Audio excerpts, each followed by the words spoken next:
Hello, everyone. You're in the office with Joseph Skoda. Well, actually, it's not my office today. My office is anywhere it can be, but today we're in the office of Laura Crockett.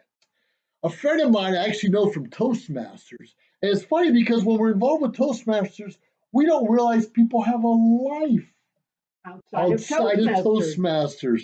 Toastmasters is designed to make us better communicators, leaders, and more importantly, more self confident in what we're already doing. But over the last couple of years, I realized you're an author, you're an artist, you're creative, you go back a history buff, and so forth and so on. Well, tell us a little bit about yourself, Laura. Well, I began life as a singer, or I should say, I began my professional life as a singer. Wow. It was discovered, I don't know when, but I remember that my first performance in front of 200 people, which should have petrified me, but I think I was too young and too stupid to be petrified. So I got up and I sang, I think it was a song that was made from that poem, There Is Nothing More Lovely or Lovelier Than a Tree. And that was my start when people noticed that I had this voice. So it carried on from there. I had an uncle who was an opera singer, and he says, "You have to have voice lessons." And you just go, okay. If that was on the program, that was on the program. So at 15 years of age, I began to study voice. And this was one of those moments in a person's life where you really don't think about what lies ahead on this road, except I will sing. However, I learned that the human voice is extremely complex because it's connected to our brain, it's connected through our hearing. If you ever notice that sometimes a person who is born blind has trouble with their articulators. Your articulators are everything in your mouth. Okay. And they will have trouble articulating words. And this is because they don't see their parents or other people mouthing the words. So this is connected to how we learn to speak. And the better your parents are as speakers, the better you will be as speakers. So if you're a parent, you should make sure you go to Toastmasters and pass that skill on to your children. And someday they can use that training as well. We all need to be better communicators. Mm-hmm. So there I was, this singer, and I was singing and doing all sorts of things. And I discovered you can make a bit of money as a singer. So I made a bit of money. Obviously, you become a little better singer. Yes. So you have a purpose now. Yes, and it was lovely doing the singing. But I had a stepmother who said to me, "I don't know about this singing thing." And I said, "What do you mean?" She said, "You just wait." And I said, "Okay, whatever." And she was not a wicked stepmother. She was truly more like a mentor to me than anything else. And so I said, "Okay, I'll wait." And I went on for a few years. And then I noticed that outside of arranging music, I was getting bored with it. Because the trouble with singing is you're doing the same songs over and over and over again. So since I had done a few musicals, I thought I'll try straight drama, see how that works out. And it was the same thing. You're doing things over and over and over again. And you know what? I was doing Shakespeare, Joseph. You think that would have kept me entertained? Entertaining and motivating and inspiration to others. No, not so much. It did not. So I left Shakespeare. That was also one of those things that the gods laid into my lap because Shakespeare is extremely complex, not just because it's a new language for most English speakers, but his ideas, what he's presenting to us, it's amazing. So I'm happy I did all of these things. And when I got into a mythology class, in university, I found myself. Really? It was about stories. It's the storytelling. And I realized that I always approached the songs as stories. So a song like, you know, one of my favorite love songs is titled You Go to My Head.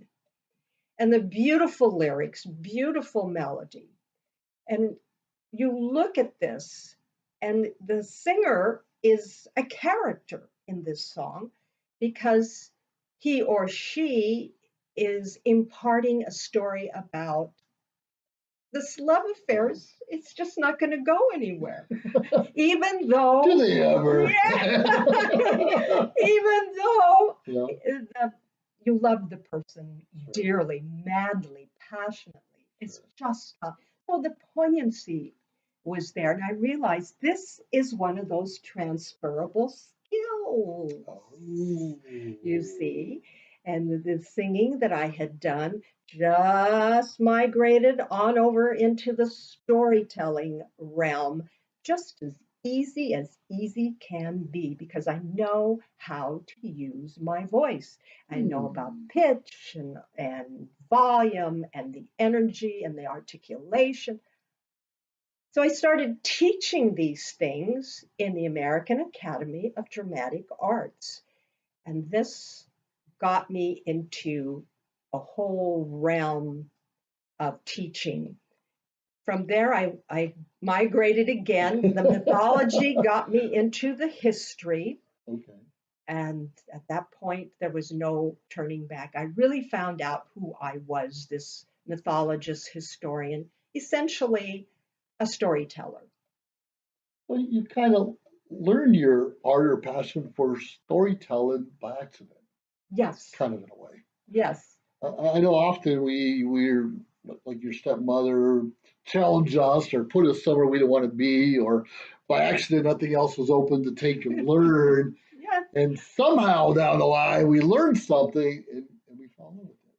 Well, that's why we all need to be open to trying new things, see, because so many of us just stumble into what we love. It doesn't start out as this big passion. It's something we go, oh, we have that aha moment. This is me. Yeah. See? Yes, yes. And my stepmother, many years later, when I said to her, well, you know, I only sing for fun every once in a while now. Oh, she goes, well, why is that? I said, because I kind of got bored with the singing. She says, uh-huh. She knew. She knew. She knew that, well, no, she said, you're too smart to be a singer. Wow. And I said, well, you're very creative and you're analytical. Get used to it. We are who we are. We are who we are. And that's very true. I'm very analytical. And I'm constantly creating things like that dress over there. Sure. I notice around your house you have a lot of Renaissance. Yes. Maybe it's tied to mythology, definitely our history, all over the place in different paintings. You can't miss it. Can't miss it. So, do you design your own dresses too, or how's that work? Well, since I love everything old, and now I'm catching up to it. My kids are telling me that's where I am. That's where I am. Yes, since I love everything old, I would look at like the old Sears catalog, and I go, oh, I like those dresses. And then I was watching like old Perry Mason and old movies. Oh, those are good. They're good. They're good. They're good. And I go, I love those clothes. And of course, I was very young when Jackie Kennedy was the first lady, and of course, her clothing. Many years later, there was an exhibit in the Metropolitan Museum of Art in New York City of her clothes, and I'm sure they're still cleaning up the drool from me on the floor. And so I decided to copy the old styles, which meant I had to learn some basic things like pattern making and basic tailoring. I could always sew, but to make your own patterns, this is a whole different, Wow. Whole different skill set. a whole different skill set. So I took classes Hmm. and got myself what they call a universal pattern. Okay. And what you have to do with this universal pattern is size it to yourself, or if you're making, because I would also make costumes for other Okay. people. I've done some theatrical work that way. I didn't care really what they paid me for it. He says, this is so cool that my clothing is going to be worn up there in that opera. Wow. Yeah. You brought up a good point because mythology got you interested in something, and then you found like you wanted to design some clothing because you found like that looks interested. We have to learn. Sometimes we have to go to school. Sometimes we need a mentor. Sometimes we need a coach. Sometimes we need Toastmasters. Yes. Something to steer us in the right direction, not just play it by ear and hope it all works out right.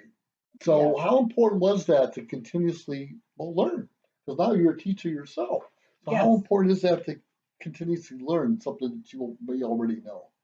Well, I'll tell you, my personal belief is when you stop learning, you die.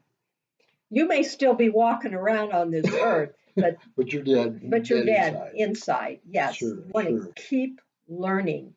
And sometimes I think, well, no, because I lean polytheistic. A mythologist who believes in polytheism should not Sure, shock sure. anybody. And I thought, when you know enough, that's when the gods take you.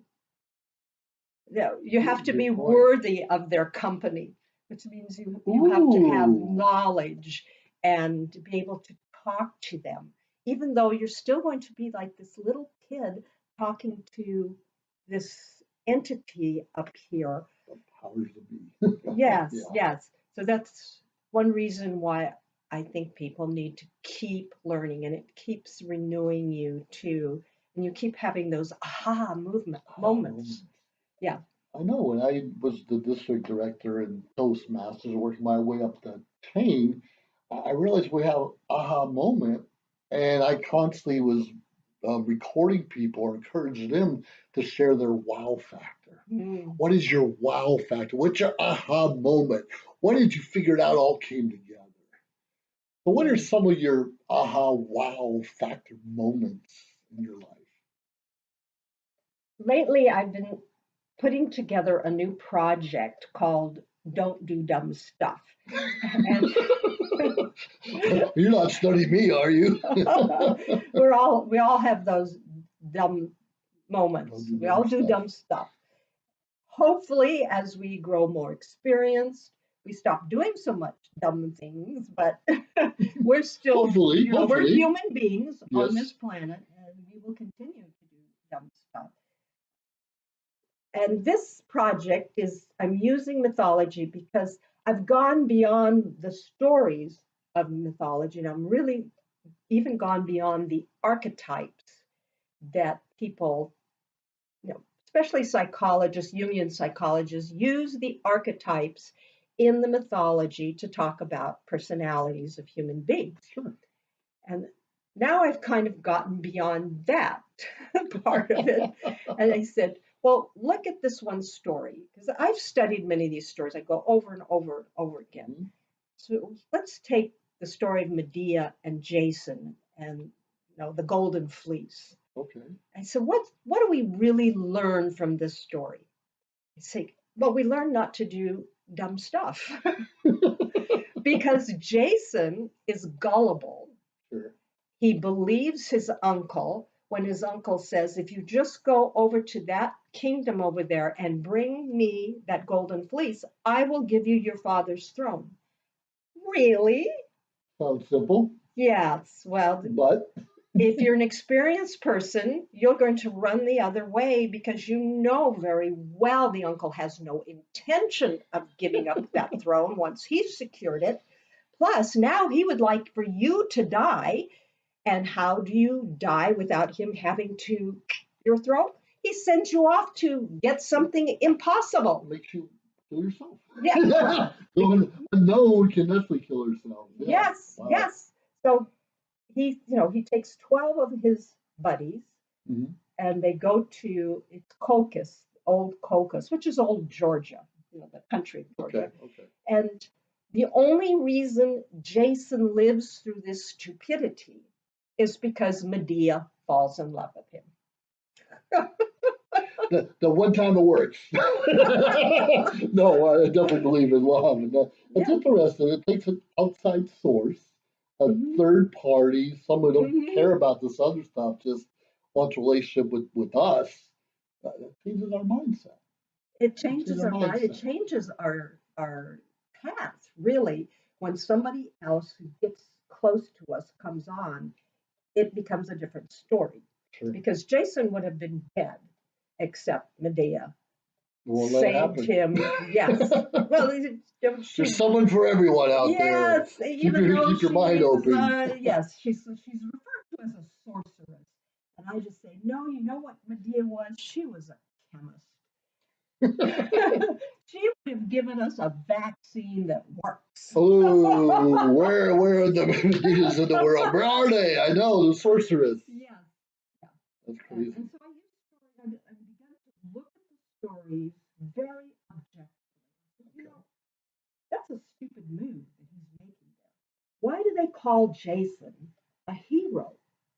And I started thinking, I says, his purpose in this story is to teach us not to be naive, for one thing, and to appreciate those who help us, because he does not appreciate. It's just a story that goes from bad to worse. I appreciate you bringing it up, because sometimes we don't thank people, or we don't show appreciation. We just assume they know we love them, or they just assume we know we respect them. Not necessarily. It's some of the dumb things that we do is we don't tell people how we really feel. We don't show them that we love and care about them, even though our pride might get in the way.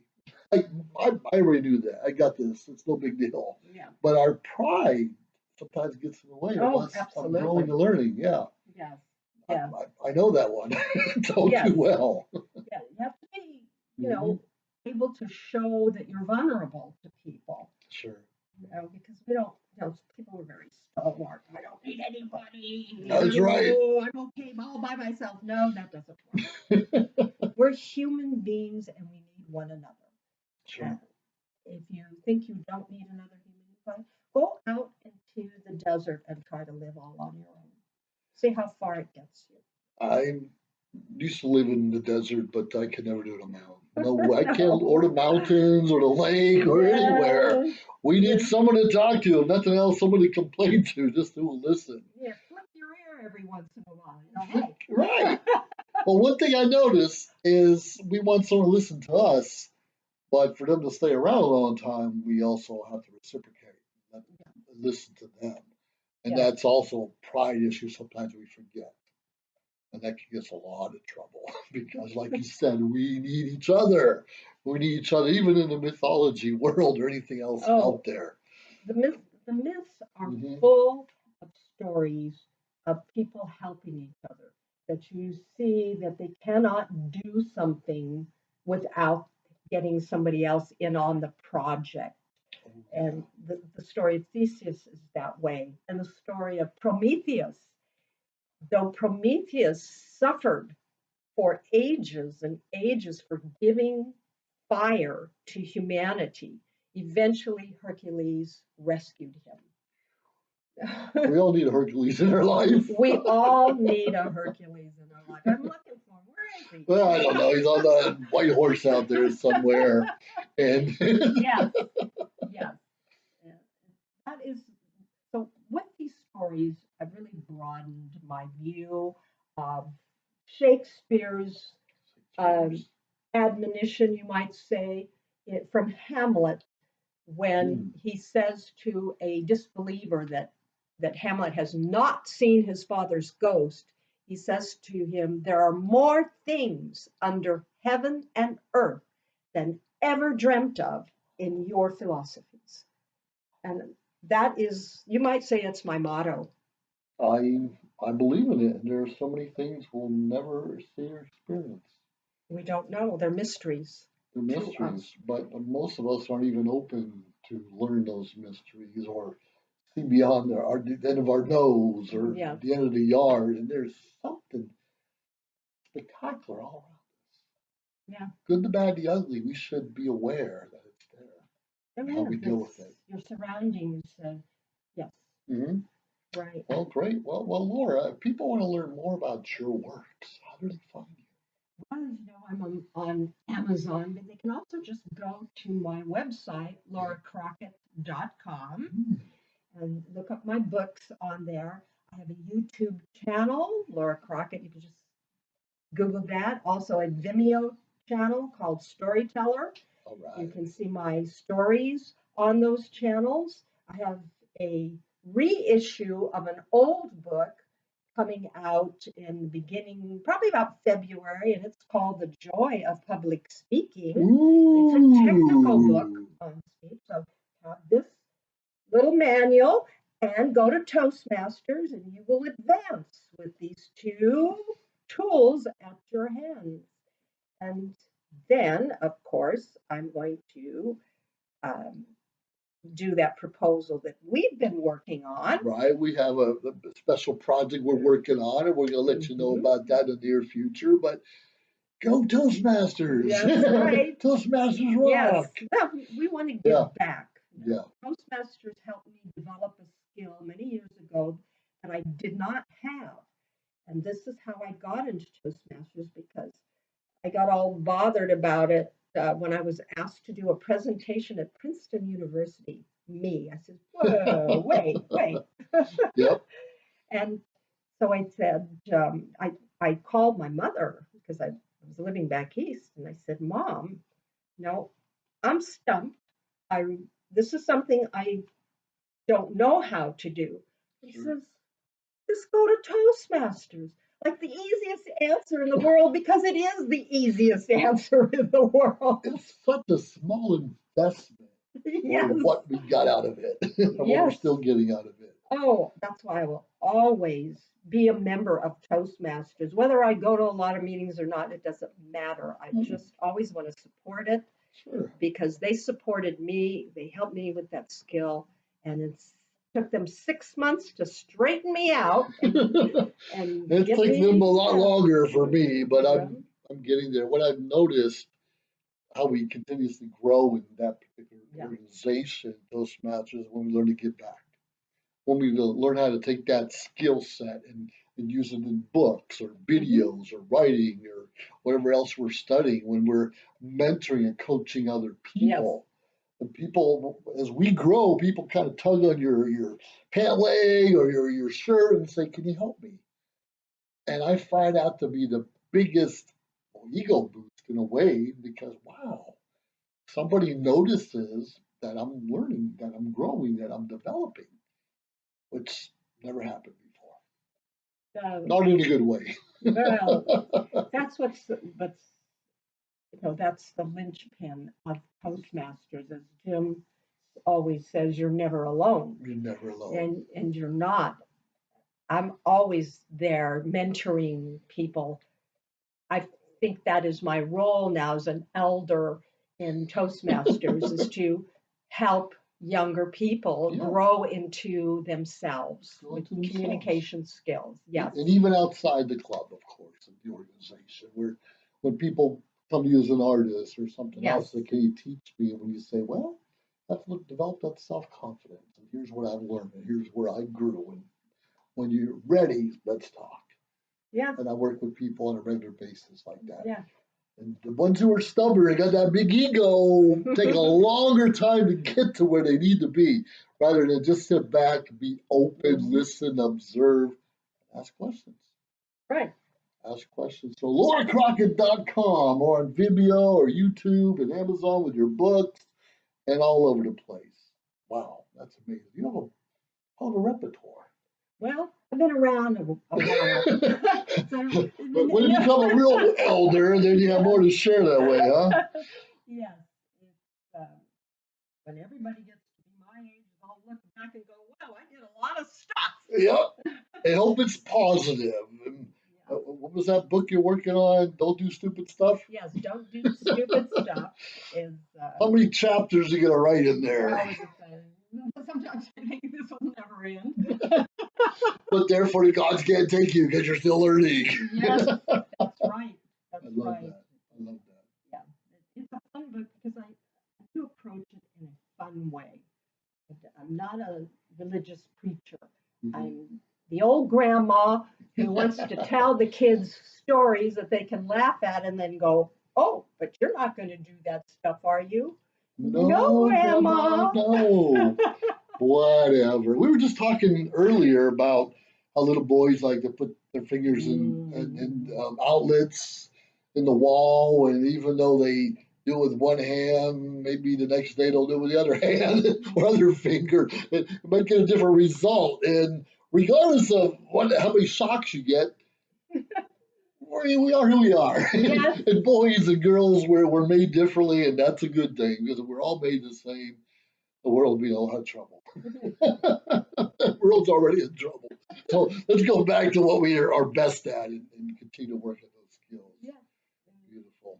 Yeah, that's it. It's really a wonderful world It in is. spite of all of the trouble it is. And it's a wonderful world because people, Because of just people like us, and they're full of conflict and complexities, but that's what makes them interesting. If they weren't complex, they would be boring. They would be boring. Yeah. Well, Yeah. thank you very much, Laura. We deeply appreciate. Sometimes I get boring and mumble too much. And when I mumble too much, I know it's time. So thank you so much. You've been in the office with Joseph Skoda, and we're part of Social Media Shows Network, and we're always bringing special guests on. And please subscribe to our channel on YouTube, on Vimeo, on Facebook, so forth and so on, or on all the platforms. And you meet interesting people like Laura and so many other interesting people out there. Keep your mind open, keep your heart open, and quite frankly, make a difference in this world and tell your story. People need to hear it. Anyways, this has been Joseph Skoda and Laura Crockett. Over and out. You have yourself a great day. We look forward to hearing from you. Bye now. If you liked our show, please subscribe to our YouTube channel or find us on any social media platform, Instagram, of course, Facebook. Like, subscribe, share. We appreciate it. Let us know your thoughts and join our team. Anyways, we appreciate you staying tuned week after week, day after day, because we continuously build up our network to bring to you what you're asking for. Have a great day.